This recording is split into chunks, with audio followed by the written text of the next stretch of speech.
ඇයි සැප කියන එක ලැබෙන්නේ නැති දෙයක්.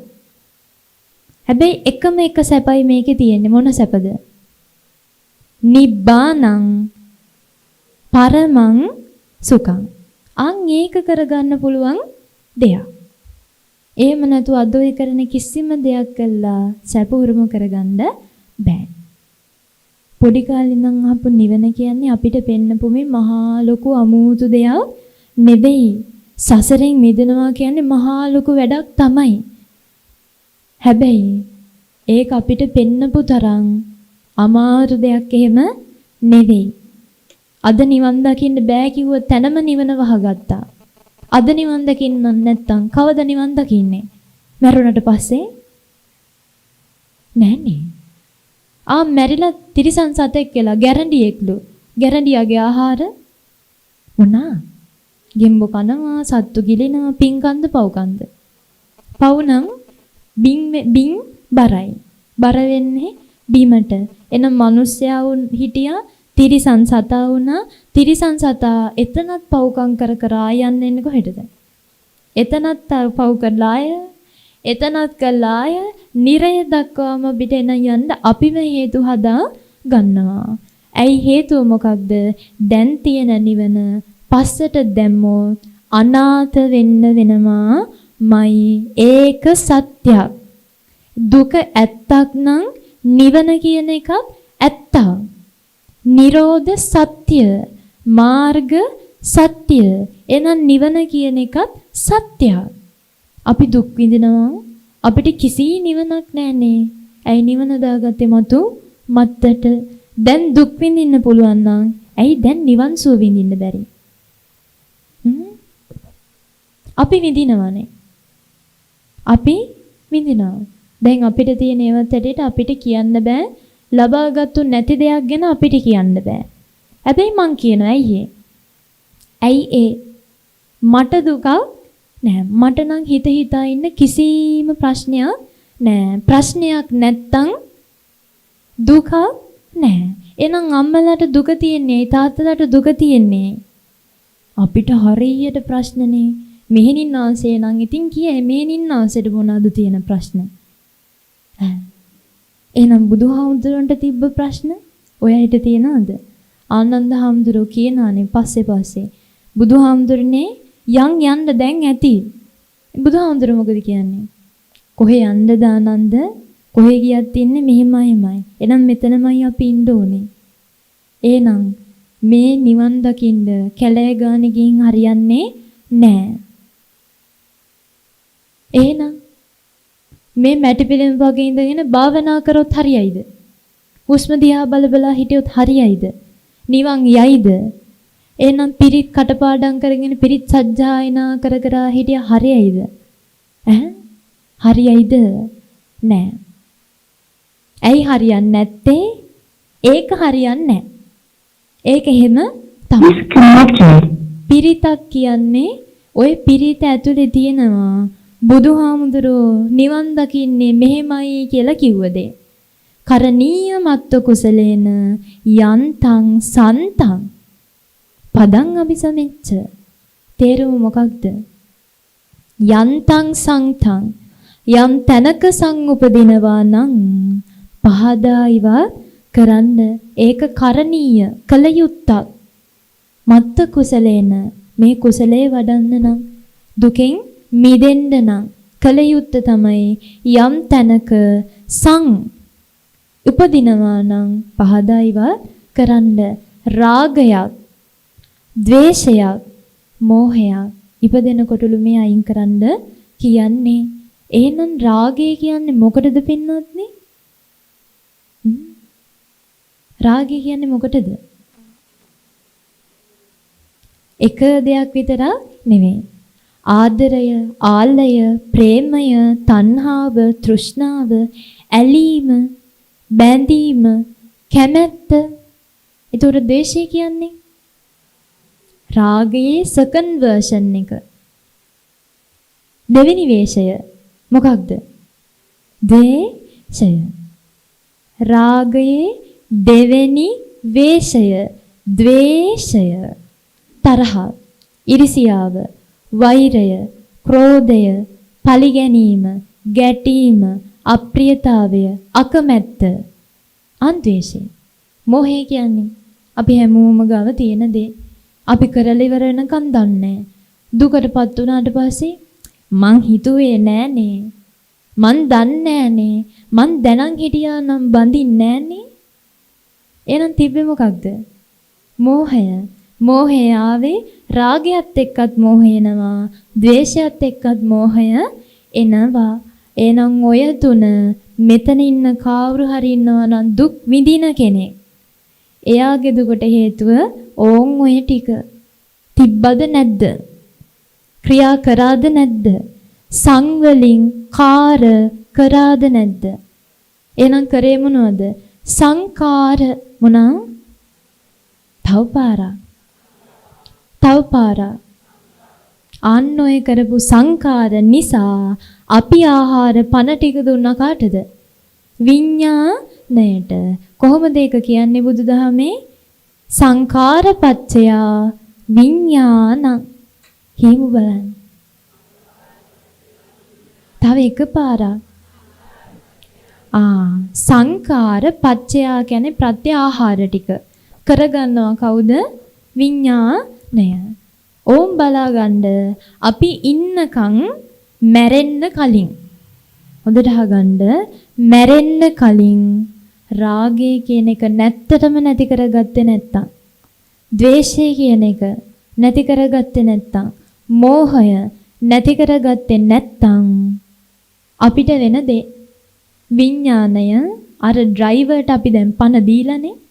මේ කය පදවපු ඩ්‍රයිවර්ට පණ දීලා. මේ කයේ නම මොකක්ද? අපේ මේ අක්කගේ නම මොකද්ද? ක්‍රිෂාන්ති. ක්‍රිෂාන්ති. මේ වාහනේ නම මොකක්ද? කවුරු? ක්‍රිෂාන්ති. මේ වාහනේ නම විශාකා. මේ වාහනේ නම විශාකා. ගිහි කාලේ හිටියනම් මේ වාහනේ නම අමායා. මැරිලා කෙලින්ම යක්ෂණියක්.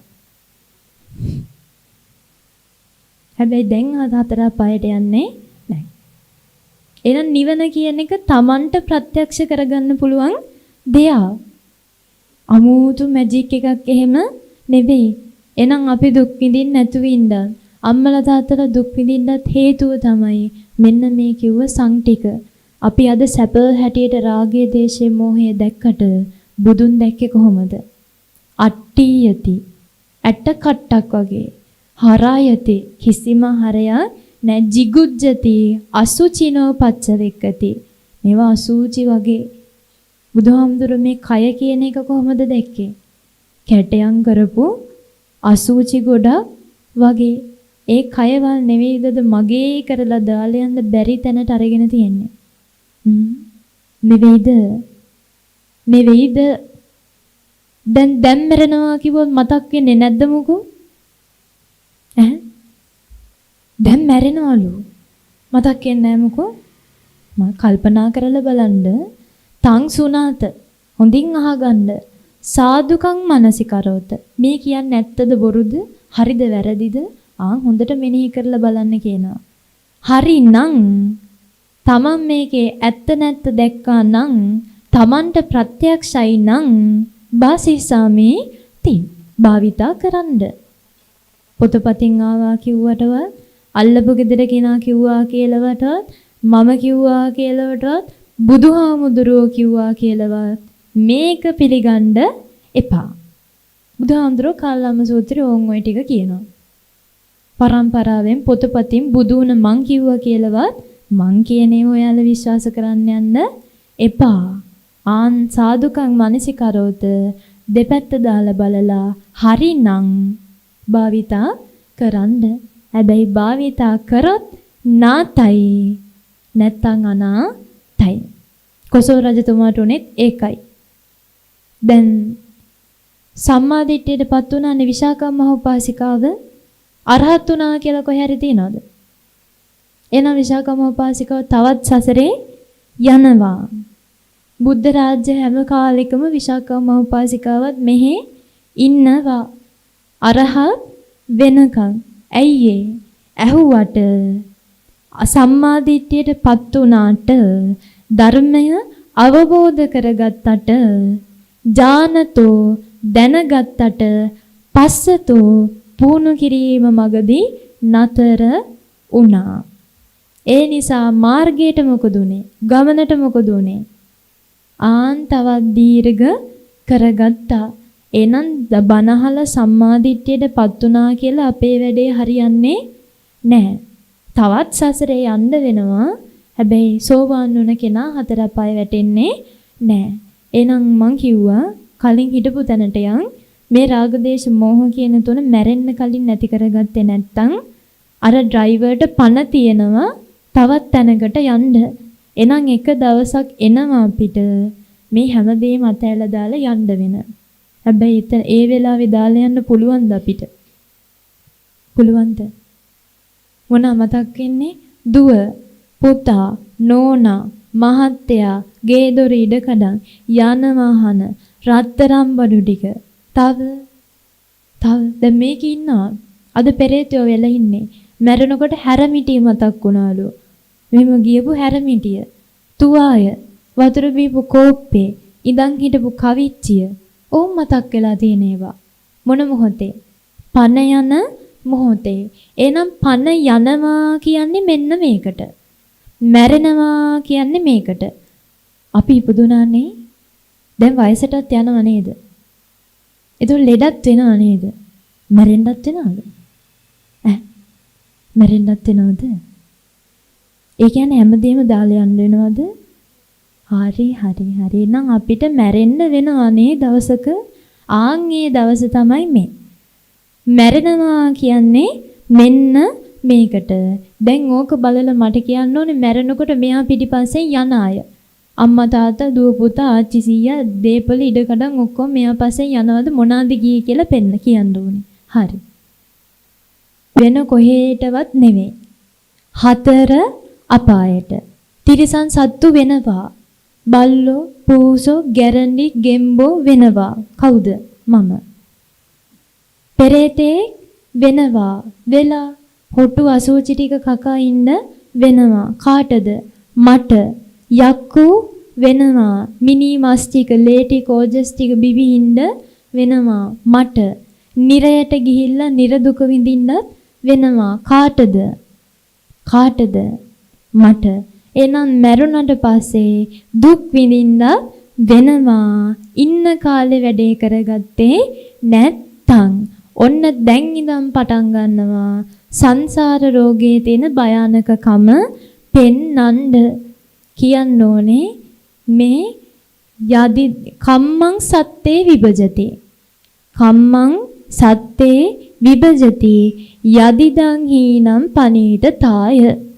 අපි කරපු කර්මයන් අනුව හීන පනීත දැන් හීන ප්‍රනීත එමන් නැතොයි හීන කියලා කියන්නේ දුගතියට හතර අපායට පනීත කියන්නේ සුගතියට දිව්‍ය ලෝක මනුස්ස ලෝක බ්‍රහ්ම ලෝක වලට අපේ කම්මං සත්තේ විභජති කරපු දේවල් අනුව ආන් හීන ප්‍රනීත කියලා දෙකක් බෙදෙනවා.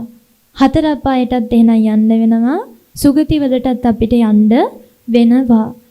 දැන් මැරිලා ඔය සසරේ යන වෙලාවට හතර අපායට නම් යන්නේ බුදුහාමුදුරුවෝ ආවා කියලාවත් බේර ගන්න පුළුවන්ද? නිරේට ගියේ දේවදත්ත හාමුදුරුවෝ බුදුන් ළඟ ඉද්දී බේරගත්තද? නෑ.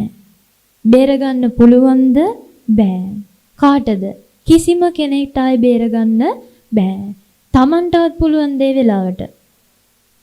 එහෙනම් හැබැයි දැන් මං කිව්වා දැන් අපිට හැකියාව තියෙනවා Taman ගලවා ගන්න.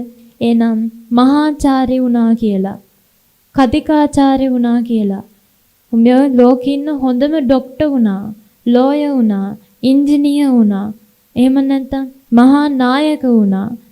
එහෙම නැත්නම් තව මේ ලෝකේ ඉන්න ලොකුම සල්ලිකාරයා වුණත් එයා ඉන්නකම් වැඩ කරේ රාග දේශ මොහ වලින් නම් පිනෙව්වා නම් ආන් විදවන්න වෙනවා. ඒක සත්‍යයක්.